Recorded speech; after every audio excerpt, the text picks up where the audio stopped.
1, 2, 3. Talk shoes. Recorded live. What's up, everybody? Welcome to Travis and Vic's Drunken Horror Adventures, The Return. But we weren't even gone. I left the state, but I didn't actually leave the show, you know? I didn't even miss a week, Vic. I know, it's crazy, man. You always take off a week in October, but this time you set up your vacation just so you wouldn't miss a show. That's great. It's very important. That's dedication. That's dedication. This is important business, is what, that's all I can say about it. The best part about it all is the wife didn't even catch on to why you set up those dates. What can I say? Yeah. What can I say? I have my plans. It's rather genius, to be honest. She tried to stretch it out another day, and I wouldn't let her, and I just gave another reason. Yeah. So, Sawtober rolls on tonight, and we're going to be talking about Saw 4 and Saw 5. Now, Vic, since we'll be getting into Saw 4 first, what do you guess is the IMDb score for it? And before you do, let me just do something real quick, okay? I'm going to throw out the ratings of the previous Saws so we can kind of gather our thoughts here and come up with a rating. Okay, so Saw from 2004 gets a 7.7. I know we're rehashing old things, but we just got to do that. Saw 2 from 2005 gets a 6.6, so it drops 1.1. Saw 3 from 2006 gets a 6.2, so it drops 0.4. You nor I were too much of a fan of Saw 3, but we both gave it a 2.5. Saw 4, this is the one, Vic. What do we got? Oh, my God, man. Steadily declining as we go along. Yeah, and that's, like, I don't want to give away my thoughts on it too early, so I'm not going to say too much about it, but I'm going to say the general public probably gave it a 5.7. You were pretty close. 5.9 Saw 4 gets from 2007. This is the year that Hatchet came out, so it's starting to get a little bit of competition in the horror category. I believe this is right around when Trick or Treat came out too, if I'm not mistaken. Yeah, I think Trick or Treat might have been like a couple of years later, but yeah. So, all right, let's go through the budgets. The first one, remember, it has a $1.2 million budget. The second one, they jacked that budget up to $4 million. The third one, they jacked it up to $10 million. And the fourth one, the budget is, I bet you it didn't go up much. Let's see. I think it went up about exactly $10 million. $10 million. All right. Exactly. Yep, so $10 million. Budget stays exactly the same. They gross $63 million. Saw 3 actually grossed $80 million, and this is USA, not adjusted for all the other bullshit. So this one drops. I mean, it makes a hell of a profit, obviously, but it drops. Whereas, let's be fair. Saw 3 dropped from Saw 2. They've all dropped. But yeah, a little bit. Different, so, yeah.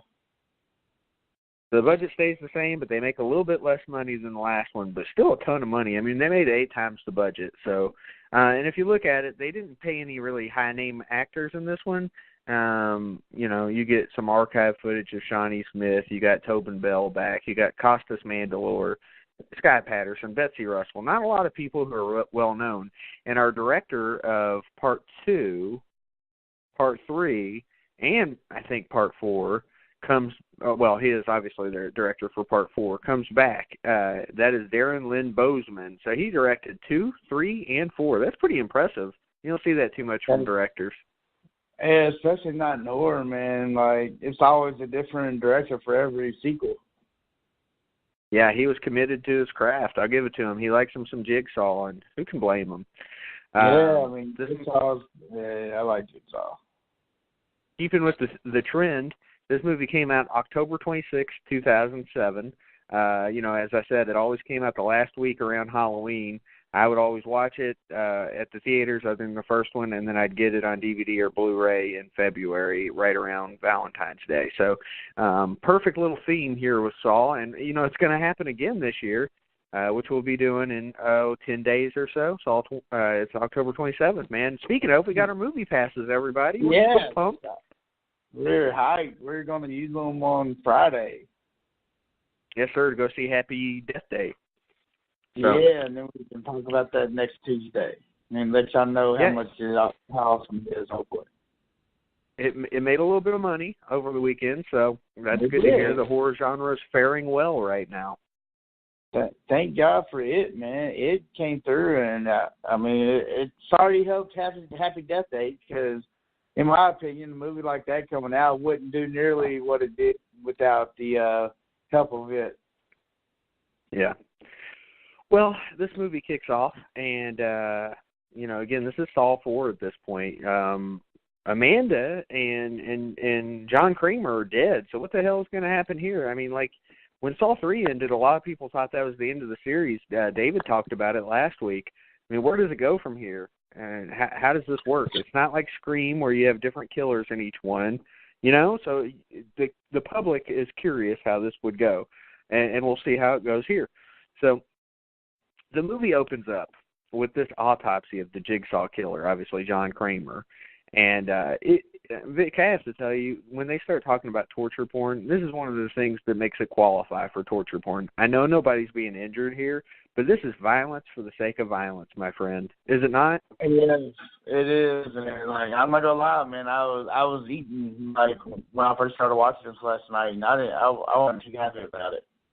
I should have warned you about that. It's fucking gross. Yeah, the Saw movies are not something that you want to eat during, unless it's maybe popcorn, because this shit was foul. This autopsies are nasty. I can't watch those medical shows, dude. And look, you're listening to two guys talking who are not easily grossed out. We're not. But this Saw series has already grossed us out a couple times. So there's a reason why it's called torture porn. Yeah, man. There's a reason why Saul is the king of the torture porn. Like, we're talking more and more about it every single week. Why it's the king, man? And guys, is it the king? Yep. Well, and again, this fucking autopsy is in depth. It's showing his brain getting cut out of his head, and like him getting cut down the chest, and with a fucking saw. All of this stuff is nasty. And they pull out his stomach and they cut his stomach open. And what's in his stomach? You've got a wax-coated microcassette. So this is where the story actually takes off. They tell them to call it homicide now. And, I have to tell you, Vic, even though this whole thing's disgusting, the tension is fucking awesome during this whole thing because something's about to happen during this autopsy. You just have no idea what. Yep, and that's the issue. Like, you're just sitting there like, I don't know what's going on, but it's about to go down. Yeah, and you just have no idea what. I mean, there's so much crazy shit in this series already. You see this autopsy, and you're like, what, is his body going to blow up or something? You just assume something crazy is going to happen. So we get Lieutenant Mark Hoffman comes in, and he comes in to listen to this tape. It informs him that he, too, will be tested as he is now the last man standing. And you really don't know what the fuck this is about. We saw a little bit of Mark Hoffman in the last one. Not a lot, if I'm not mistaken. He was in Saw 3, correct? Yeah, he was. So. He was just a forensic detective. He didn't do much in Saw 3, but he was there. You know what I mean? And I got to give them credit for continuity. They never had to change actors or anything that I know of. And so he comes back here after a small role in the last one, kind of like Amanda did in Saw 2, Yes, sir. So she played a small role in part 1, and then she comes back in part 2. And Detective Hoffman's similar to this. So, you wonder what the hell, okay, so why is Jigsaw messing with the detective? And if he's dead, what has he done? Well, we go to the mausoleum, where these guys are chained to a large, winch. What I think of is like the gears on a clock. You know what I mean? Because I don't really know what a winch is. Other than a woman who gives you beer in a bar. I used to have a winch at a track house. There's like a like a tow truck type thing. But I don't think it's the same thing. Oh. No, I don't think it is. Well, we get more fucked up stuff, okay? So this guy Trevor, he's the bald guy. He wakes up, big dude. His eyes have been sewn together. You know, Vic, have I ever told you that stitches make me ill? That goes along with like bone breaking and teeth. I could see somebody get punched in the face, bleed everywhere, but something about stitches bug me. Really? I didn't know that. I did not know that, sir. It's because my mom, whenever I was like, Jack's age, like 9-ish, she came home with stitches on her chin because she had something removed. And, like, I sat there and could not eat my dinner because it bothered me that much. Seriously, really? It fucking grossed me out. I don't know what it is about it. It's something about the way it looks. And staples, too. No, they're gross also. It looks disgusting. Like, it looks foul. But I've something about it disturbs me. On my legs, so I'm good. I had them on my forehead. That sucks. I was 7 and ran into some bleachers and bled everywhere. It was pretty amazing. They stuck a needle in my head and made me numb me.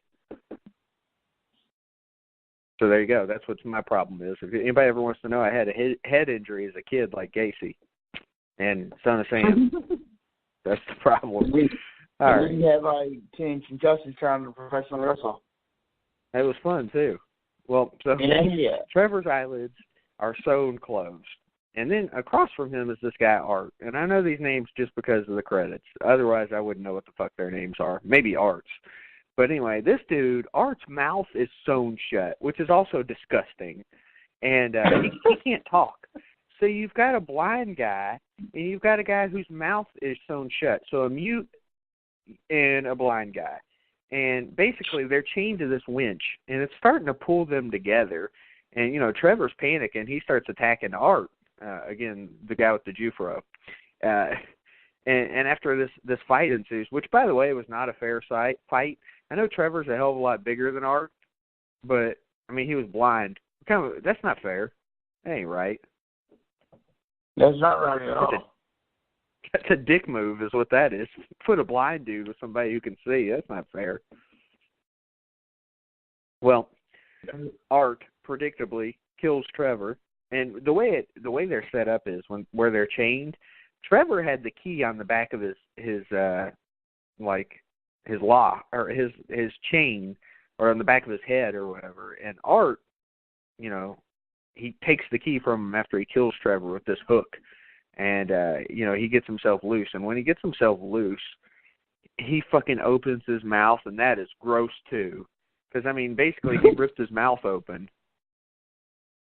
Oh my God! Like I'm getting disgusted thinking about it again. This will come back later. Later on, we get a flashback where Art finds 2 things waiting for him elsewhere at this mausoleum. One with a recorded message from Jigsaw in an envelope containing instructions, which we'll get to. Okay, so it's been 6 months since the disappearance of Detective Eric Matthews. So that tells us the events of Saw 2, and I believe, where the fuck was Eric Matthews during Saw 3? No, it was a little while after that. So Saw 3 takes place between the 6 months, somewhere in there. So it's been 6 months since Eric Matthews disappears. That's what gets hard, Vic, this fucking timetable. But it's been 4 days. Yeah, it's been 4 days since Detective Allison Carey vanished. So this is just a few days after what happened in Saw 3. Is that right? A couple days, maybe? Yeah. So Hoffman actually noted that. But anyway, the police discover Carey's corpse still hanging in that harness of the inescapable trap that killed her in Saw 3. And she's got fucking rats climbing in her. I guess because it was in a shitty warehouse, but it was pretty gross. And, after they tell Lieutenant Daniel Rigg, who also is in Saw 2, not to barge through the unsecured door, Rigg gets all pissed off because he sees Carey's body. And so now Hoffman gets introduced to FBI agents Stram and Perez, who's a Hispanic chick and some white dude who annoys me. I'm serious, dude. I wanted to slap this guy. He was the so far, up to this point, he was the second most unlikable person in the series. The first one was the guy from Saw 3. Agreed? Yeah, that dude's alone. I hate this detective. Not as much as I hate the guy from Saw 3, but I still hate him. And Spram's basically telling Hoffman that a man